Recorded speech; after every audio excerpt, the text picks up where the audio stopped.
Hi, and welcome to Sunday Night Charts. We take a look at the charts to help you with the trading week ahead. And what do I see? I see green on my screen. I'm your host, Steve Van Meter. Let's get right into this trend indicators. Now, if you are a trader, you care most about the short and intermediate term and the 9 and the 21-day signals. If you are a longer term investor, you're looking for the 50 and 100-day to give you some signals. Let's move on to the moving averages. These are the colors on my screen. The 50-day will be in green, 100-day will be in blue, 200-day will be in tan. And when we talk about price versus momentum, price is the general direction prices are headed. Generally very easy to figure out if you look at the screen. Momentum is your rate of change. Now think about momentum as driving a car. When you're at a stoplight, your momentum is zero. When you're at cruising speed, your momentum is zero. And where do changes happen? Well, from zero. So a bullish indicator for both is positive, and a bearish indicator for both is negative. Momentum often, but not always, leads price. Think about, again, when you're driving, when your momentum shifts, it suggests what direction you're about to go next.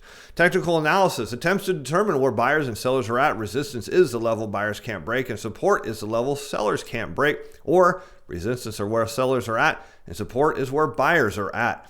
Now keep in mind, technical analysis does not predict prices, as we actually saw this last week due to the Pfizer announcement.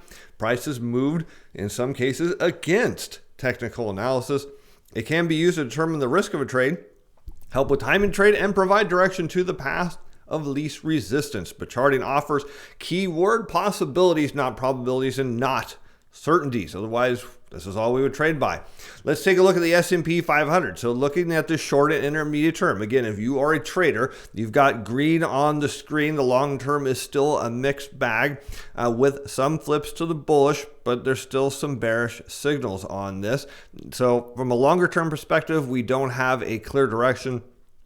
On the shorter term, it's kind of obvious. So let's go and take a look at the charts. Again, we have investors chasing stocks at all-time price highs. And we saw in the data from Friday's show, when we looked at the M2 and the institutional money fund flows, we're seeing money come out of money markets into equity. So for some reason, we have investors who want to buy stocks at all-time price highs under a period of high unemployment and a raging pandemic. It doesn't logically make sense, but it just goes to show when you're in a bull market, sometimes the facts and things that seem rational don't make any sense because investors want to chase prices that are high and rising. And that is what American investors do. And you can see it very clearly on the charts. We have this big move up on money, massive amounts of money flowing back into equities, again, at all-time price highs. Let's take a look at the NASDAQ. And we don't see quite the flips there. For whatever reason, tech stocks have been in vogue, and now they're not as popular. On the short term, there's no change on the signals. The intermediate term, they flip positions, and the long-term trends remain bearish for tech stocks. Let's go take a look at the NASDAQ. And see, you can tell it's not back at its all-time price highs. So money was clearly flowing into, while there was some flowing into tech stocks, most of the money flowing back in the market wasn't into tech. It was into other sectors of the economy. So you can see the NASDAQ still remains near its all-time price high. It's in a consolidation pattern. Does not indicate that it can't go higher or that it will go lower. It's kind of just in a neutral zone where the longer term trends are saying bearish, the shorter term trends are saying bullish. We'll leave it up to you to decide what direction it's likely to go next. Of course, we already know the answer. The market's bullish, so everyone's answer should be, well, of course, it's going to go higher. That's what happens in a bull market.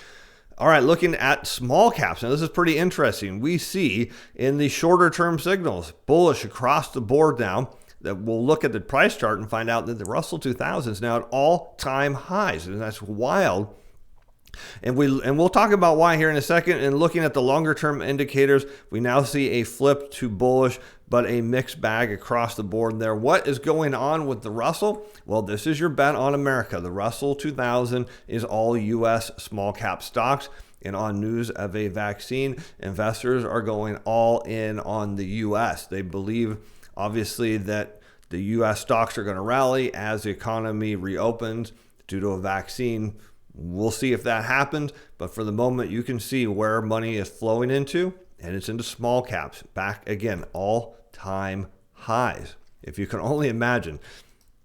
Let's go on to the energy sector, and we saw a big move in crude oil and a similar move in energy stocks. So we see short-term, intermediate term. Remember, see the asterisks? These were all flipped from bearish to bullish last week, and that's pretty impressive. The longer-term trends still aren't convinced of this little euphoria going on in the energy market, but let's quickly take a look at crude oil. So I didn't have a chance to look at it in the charts. And what we can see is there's this big move up from around 35 a barrel over up to 43 at one point. And then it's kind of starting to roll back down, as we saw the EIA report on Thursday suggested, well, perhaps there isn't quite the demand that everybody is hoping for. And crude oil sitting around 40 a barrel, where it's pretty much been since June. So there's not a lot of change here. The energy stocks, though, they just shot higher. Where is the XLE?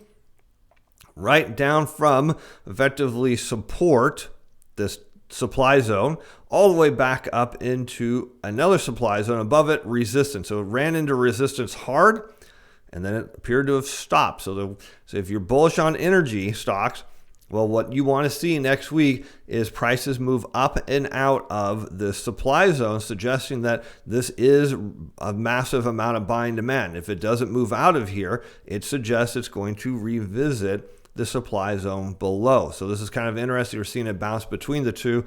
Obviously, you'd want to see crude oil rising along with that to validate higher energy stocks. Otherwise, expect energy stocks to head back down. Let's take a look next at the financial sector. Now remember, financials generally trade opposite of U.S. Treasury bonds. So when financial stocks are rising, bond prices are falling. Usually, not all the time, but most of the time. And what do you see on the short-term indicators? Massive bullish exposure here. Long-term, we see some flips to bullish. Even though the long-term trends are mixed, you see these flips to bullish is telling you that the trend in financials is trying to go from bearish to bullish. Let's look at that and see what happened.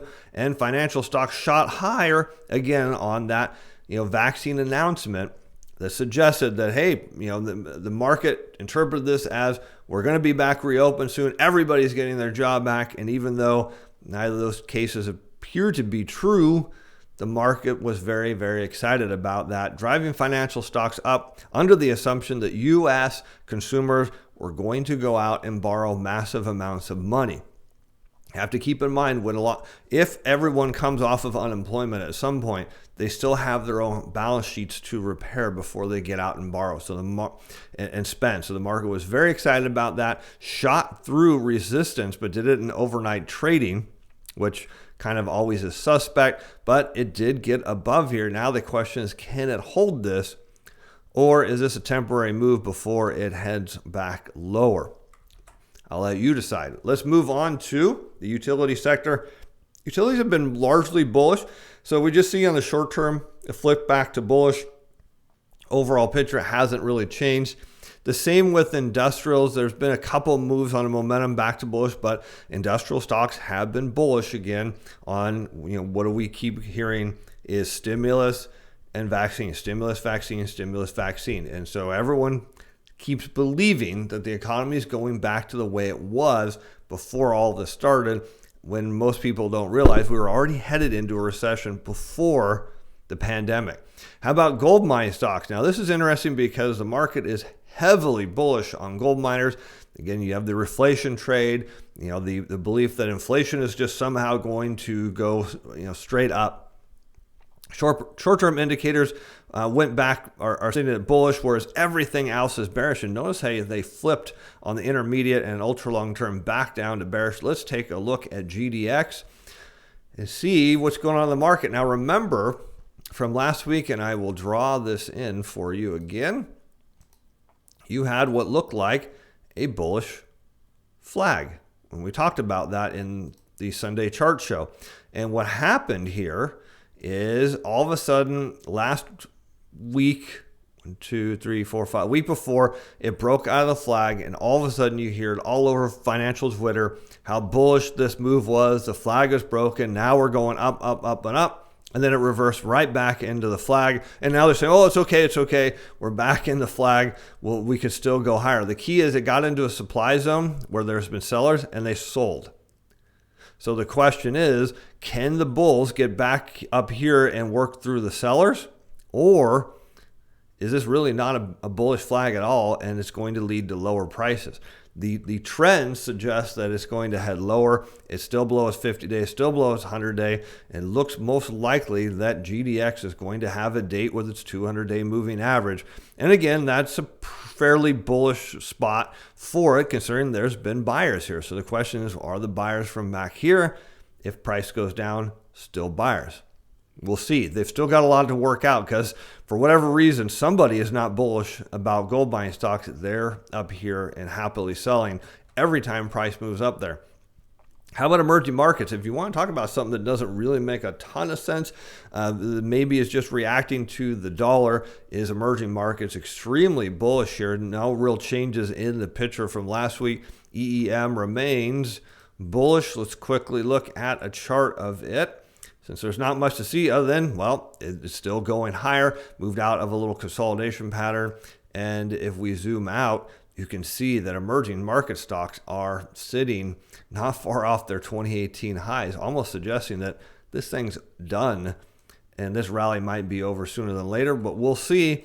So far, the trend is your friend. Never forget that. All right, let's move on to long-term Treasury bonds. I wanted to talk about this Friday, didn't have time, but wow, you can see nothing but red here, and that is what the market believes, that interest rates are headed higher, bond prices are headed lower, but the chart tells you a whole different picture. First of all, what you can see is this descending line here where prices have been following this line down, and they came down into the supply zone. So from our football analogy, this is about the 25-yard line. The offense was really charged up, and the defense doesn't let them cross again. It looks like there was a turnover. Now we're headed back across the 35-yard line, maybe around the 40. What the bulls need to do, of course, the bulls are backed by the Federal Reserve, the large commercial banks, and foreign central banks, which have all been buying massive amounts of 30-year against the market, who has been selling it a massive amount of 30-year. Of course, the market will eventually run out of its ability to sell. Why? While those other three entities seemingly have an infinite amount of ability to continue to buy bonds. Keep in mind, when you're thinking about who's on the other side of the table betting against you, what their ability is to sustain their position. In this case, the Fed's got more ammo than anybody. What the bulls are looking for is to get across this trend line to start working out some of these short positions.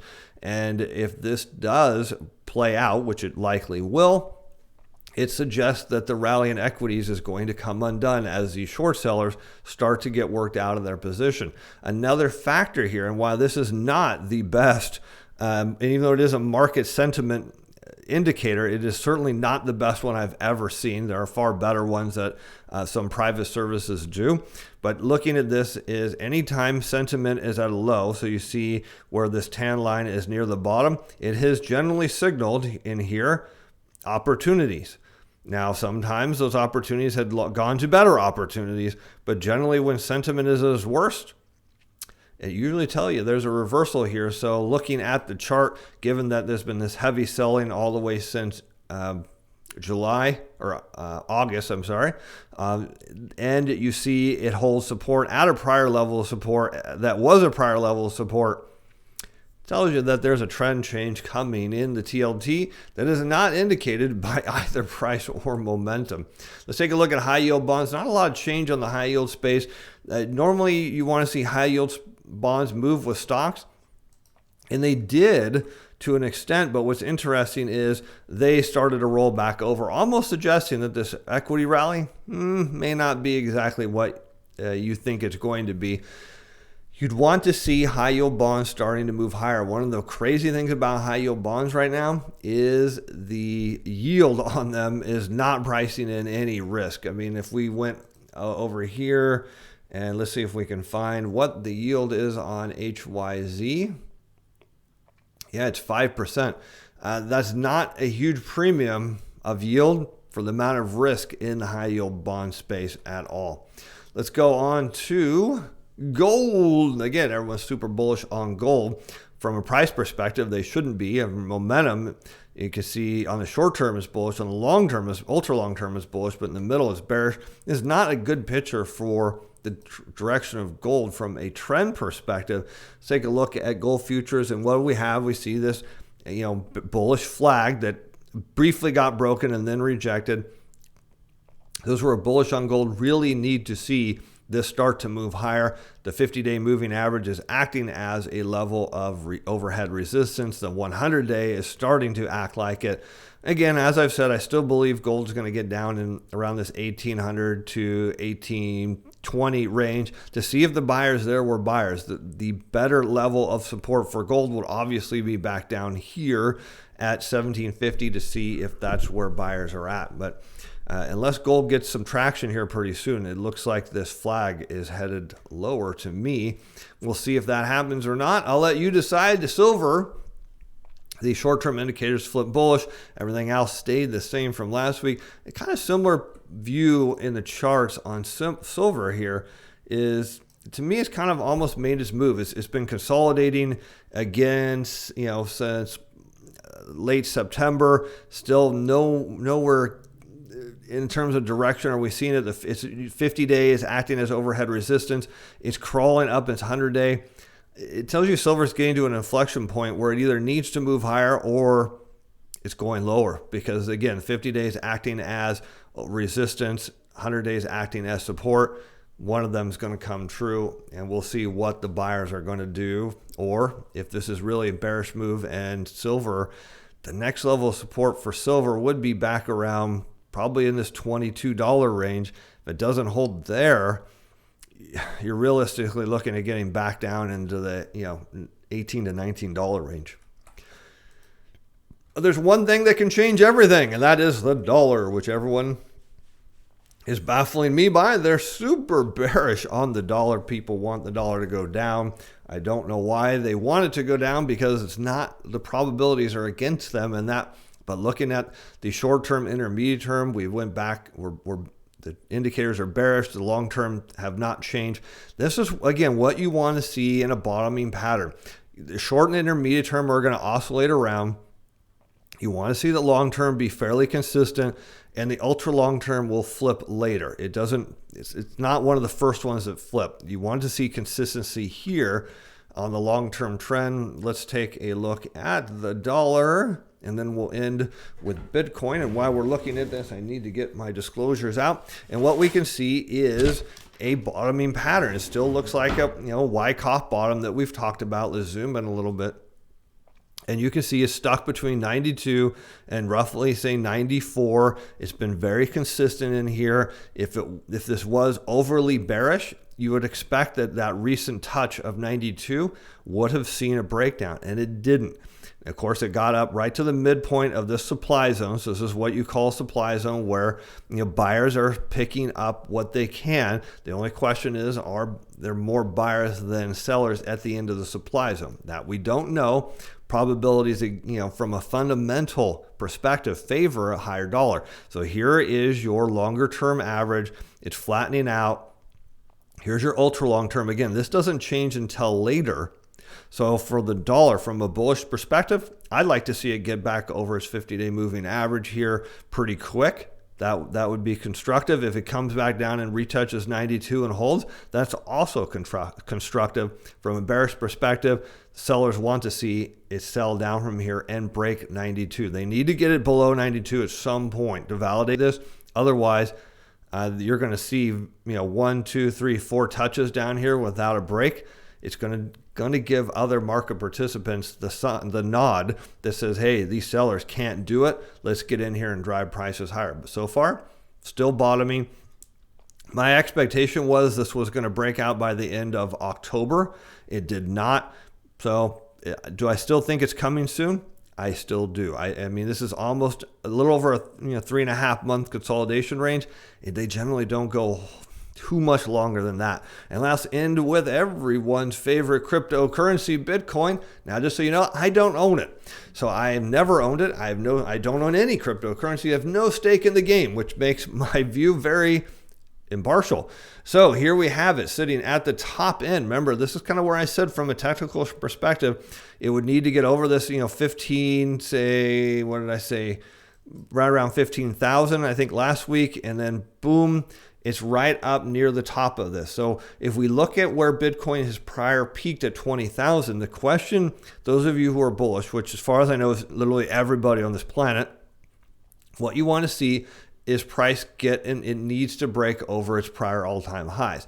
The risk then is, what if it gets up into this 20,000 range and it finds sellers? Is that going to be a mega double top that will send Bitcoin lower? There's your risk. So you have this big move higher and there's no real consolidation going on here. So is this the big move everyone's been waiting for? Or is it going to be faced with massive selling? I don't know. You'll decide, because, well, some of you own it and I don't. So with that, I'm Steve Van Meter. Thanks for watching. We'll see you on Monday for the Macro Show. The content of this video provides educational information only. It's not intended to provide investment or other advice. Materials not to be construed as a recommendation or solicitation by selling security, financial instrument, or to participate in any particular trading strategy. This video was prepared by Steve Van Meter in personal capacity. The opinions expressed in this video that do not reflect the view of Atlas Financial Advisors Inc. or Steve Van Meter Financial.